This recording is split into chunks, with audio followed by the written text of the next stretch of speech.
இன்றைக்கி வந்து கருவேப்பிலை மோர். ஓகே, இது வந்து ஹேர் ஃபாலுக்கு வந்து சூப்பர் ரெமெடி. இது வந்து சிங்கர் சின்மை இருக்காங்களா, அவங்க சொன்ன ரெசிபி. ஓகே, இது வந்து ஃப்ரெஷ்ஷாக அப்பப்போ அடித்து கொடுத்தா நல்லது தான். பட் நான் வந்து ஒரு பேட்சாக ப்ரிப்பேர் பண்ணி வச்சுப்பேன். ஸோ நல்லா கருவேப்பிலையை வாஷ் பண்ணி எடுத்து வச்சுக்கோங்க. அதை மிக்ஸி ஜாரில் போட்டு என்னோடய குவான்டிட்டி வந்து இருந்ததுக்கு 3 டைம்ஸ் அரைக்கிற மாதிரி இருந்துச்சு. ஸோ நீங்கள் லைட்டாக குறைன்னு அரைச்சி தனியாக எடுத்து வச்சுட்டு கடைசியில் மொத்தமாக அது உள்ளே போட்டு 3 பச்சை மிளகா போட்டிருக்கேன் நான் இவ்வளோ குவான்டிட்டிக்கு. உங்களுக்கு காரம் பிடிக்கும்னா நீங்கள் எக்ஸ்ட்ராவாக ஒன்று கூட எக்ஸ்ட்ரா ஆட் பண்ணிக்கலாம். அப்புறம் அதுக்கு தேவையான உப்பு, இஞ்சி ஆட் பண்ணாலும் நல்லா தான் இருக்கும். பட் நான் ஆட் பண்ணல. போட்டுட்டு அதை நல்லா திருவி எடுத்துகிட்டு நீங்கள் ஸ்டோர் பண்ணி வச்சுக்கலாம் ஒரு கண்டெய்னரில்.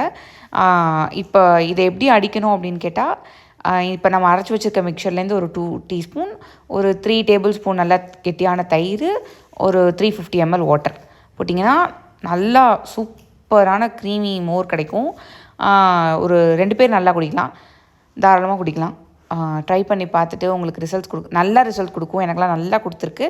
நான் என்ன பண்ண தான் மாட்டேன், ரெகுலராக கன்சிஸ்டண்ட்டாக பண்ணோம்னா நல்ல ரிசல்ட்ஸ் கிடைக்கும். Please try and let me know. Thank you.